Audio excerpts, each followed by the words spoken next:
Welcome to Compact Mysteries from compacthistories.com, the show where we try to unravel a different bite-sized mystery each week, from baffling disappearances and strange objects to unexplained events and mysterious places. Before we start, a quick announcement. A brand new podcast is joining the Compact Histories family. It's called Compact Science, and it brings you clear, straightforward explanations of science-related topics, all in the same short, bite-sized format. Look out for Compact Science wherever you get your podcasts and on compacthistories.com, launching in the next couple of weeks. With that being said, let's get back to the show. This is episode 70, The Disappearance of Barbara Newhall Follett. In the early 20th century, stories of literary prodigies were rare enough to capture national attention, but few were as astonishing as that of a young American girl who seemed to write not just with talent, but with an almost otherworldly perspective. Before most children had mastered the basics of grammar, she was crafting entire worlds, complete with their own languages, philosophies, and emotional depth. Her words did not feel like imitation or practice. They felt lived in, as though she had arrived in childhood already carrying the memories of another life. For a brief moment, she was celebrated as a wonder of the literary world, a name spoken with both admiration and curiosity. Her rise to prominence was swift and remarkable, fueled by a novel written when she was still barely in her teens. Critics were stunned not only by the technical skill of her writing, but by the maturity of its themes. There was a quiet melancholy woven through her work, a fascination with escape and freedom that seemed unusual for someone so young. Readers were captivated, and publishers took notice. It appeared that she was destined for a long and brilliant career, one that would only deepen as she grew older and her voice evolved. Yet beneath the surface of this early success, there were signs that her life did not follow a conventional path. She was raised in an environment that encouraged creativity above all else, but one that also left her somewhat detached from the structures and expectations of ordinary society. Her education was unconventional, her routines irregular, and her sense of belonging perhaps never fully formed. While her imagination flourished, her connection to the outside world remained fragile, as though she existed slightly out of step with those around her. As she moved into adulthood, the bright promise of her childhood began to fade into something more uncertain. The literary spotlight dimmed, opportunities became scarce, and the realities of everyday life pressed in with a weight that her earlier years had not prepared her for. The girl who had once written about escape now seemed to be searching for it in her own life, drifting between places, relationships, and identities without ever settling. Her story, once defined by extraordinary beginnings, began to take on a quieter, more troubling tone. Then, in 1939, she vanished. There was no dramatic scene, no confirmed sighting that marked her final moments. She simply stepped out of the world she had struggled to navigate and was never seen again. What remained was not just a missing person, but a mystery layered with irony. A writer who had once imagined entire worlds disappeared from the real one, leaving behind only fragments, questions, and a legacy that would become as elusive as the girl herself. Barbara Newhall Follett was born in 1914 into a household where words were not just encouraged, but revered. Her father, Wilson Follett, was a respected critic and editor, and her mother, Helen Thomas Follett, shared a deep appreciation for literature and creative expression. From the very beginning, Barbara was immersed in a world of books, ideas, and intellectual curiosity. Unlike most children her age, she was not confined to rigid schooling or conventional expectations. Instead, she was given the freedom to explore language in her own way, a freedom that would shape both her brilliance and her later isolation.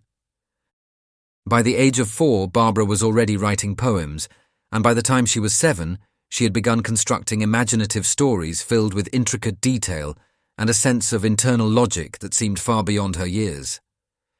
She even developed her own language, Farksu, complete with its own vocabulary and structure. This was not a fleeting childhood phase, but a sustained creative effort, one that revealed a mind operating on an entirely different level. Her parents recognized her gift and nurtured it, but they also chose to keep her outside the traditional education system, believing that her talents would flourish best without constraint. Her breakthrough came astonishingly early. At just 12 years old, Barbara completed her first novel, The House Without Windows, a story about a young girl who longs to escape the confines of her life and become part of the natural world. The themes of freedom, transformation, and departure were striking, not only for their depth, but for how closely they seemed to mirror Barbara's own inner world.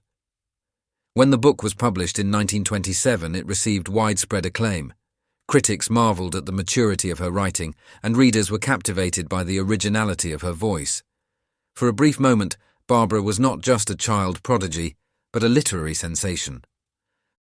Following the success of her debut, she continued to write, producing The Voyage of the Norman D just a few years later. This second novel further demonstrated her talent, combining adventure with introspection, in a way that reinforced her reputation as a uniquely gifted author.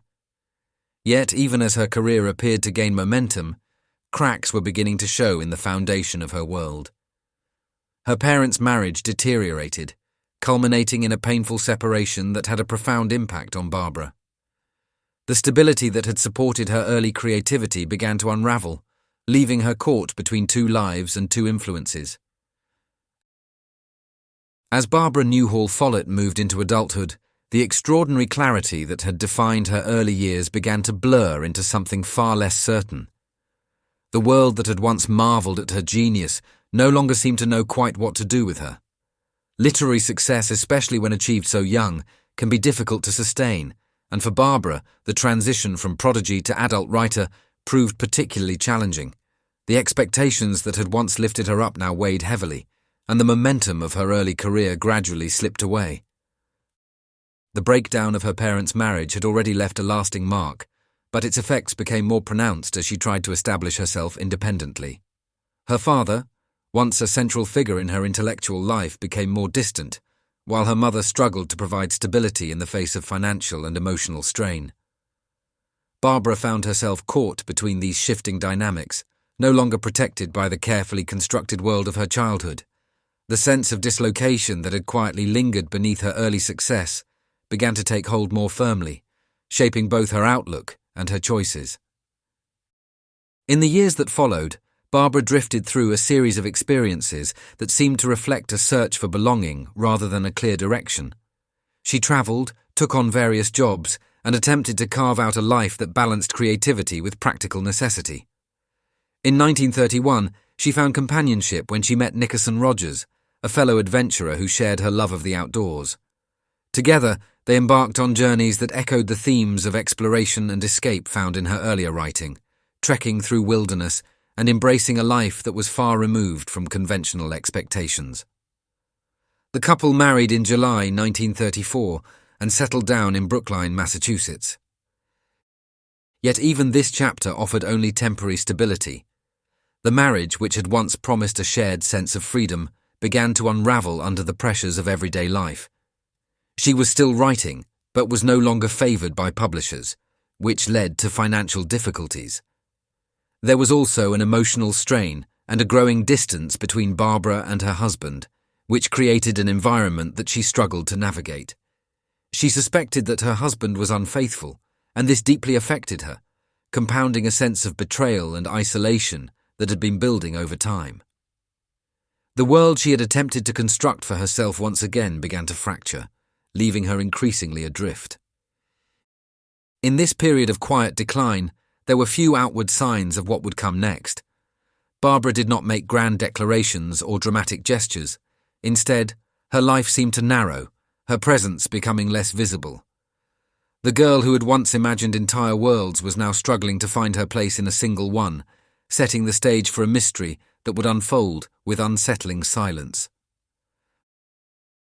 By December 1939, Barbara Newhall Follett's life had narrowed into a quiet, uncertain routine shaped by financial strain and emotional exhaustion. She was working in a clerical role that bore little resemblance to the literary promise of her youth.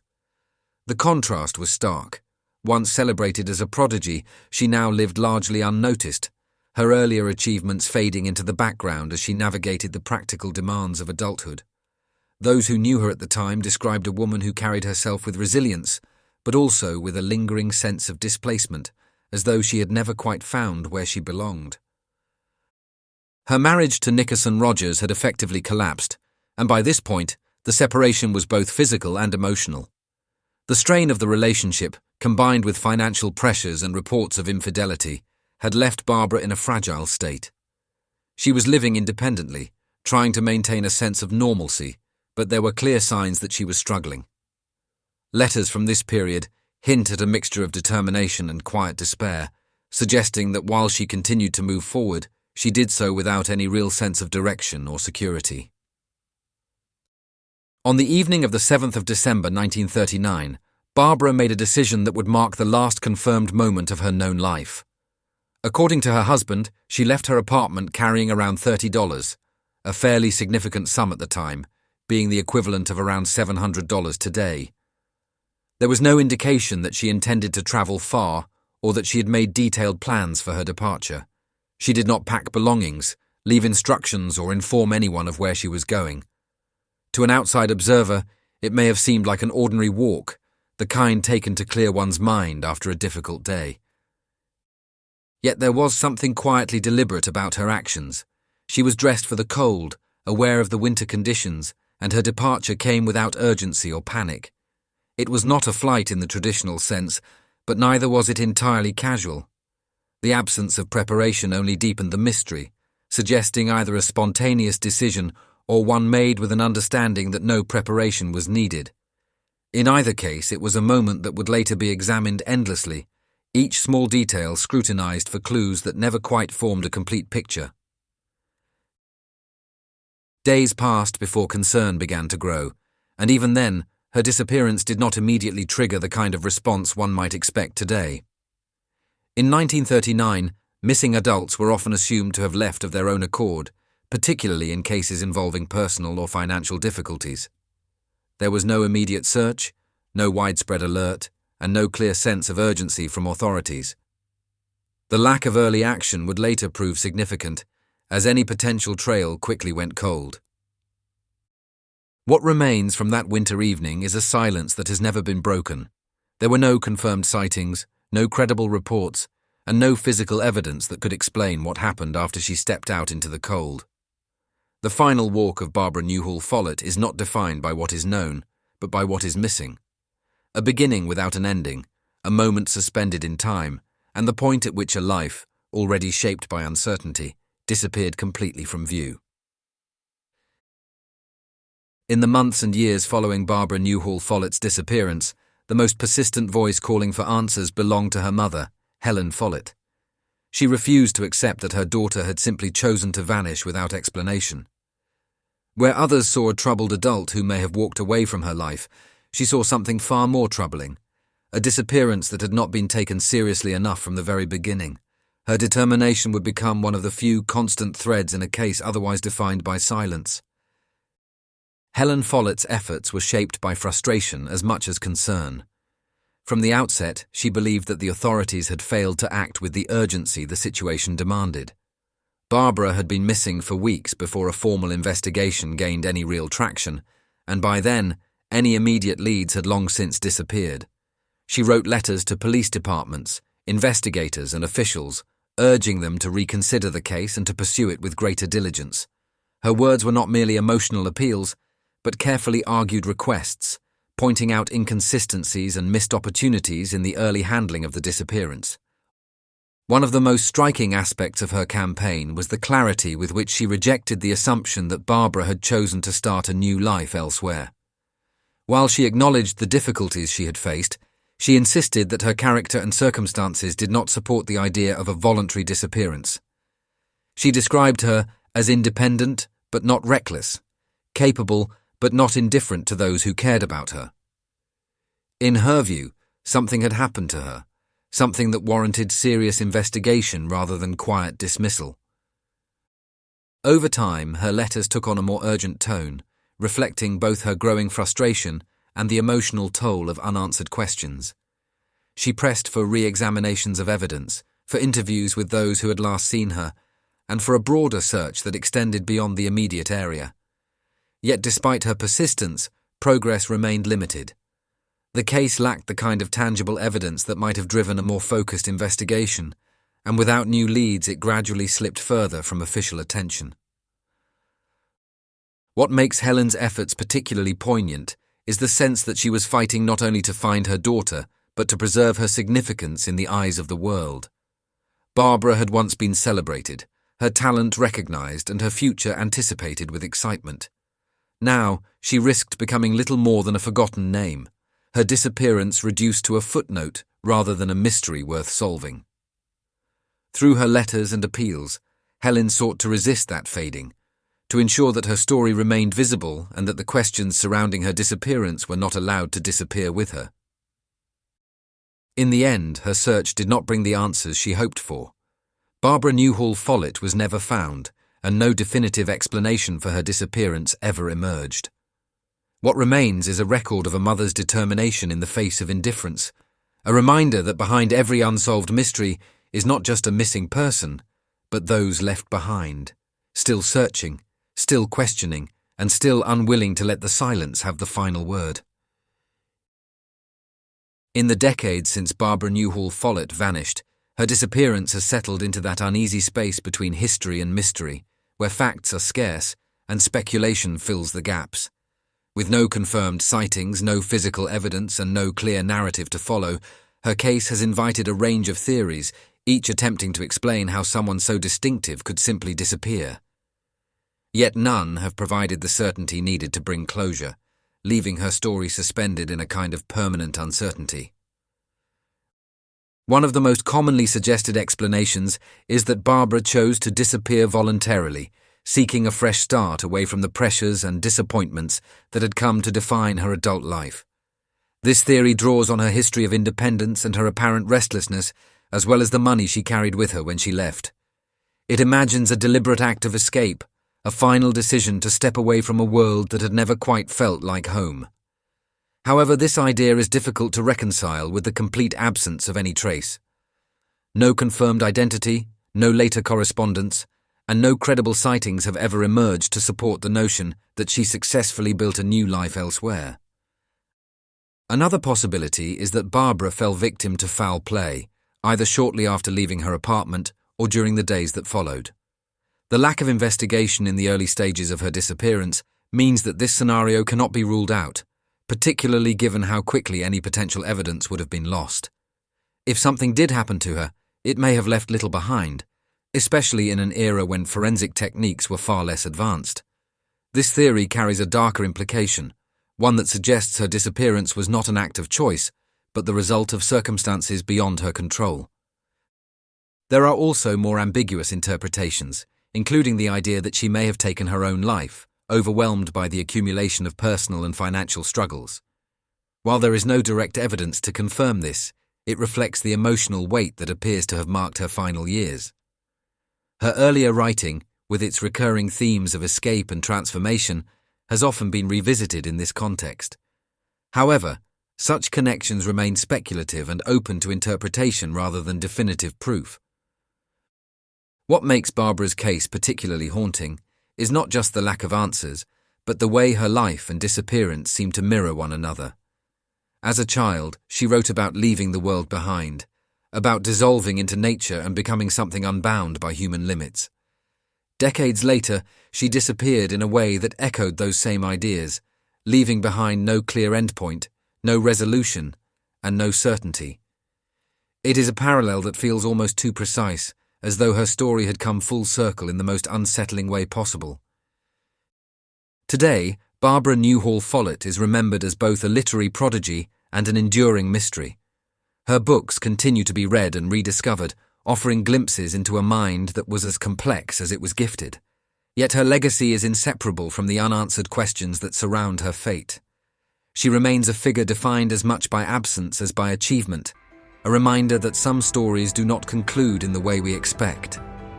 Instead, they fade gradually into silence, leaving behind only echoes, fragments, and the lingering sense that something important has been lost to time.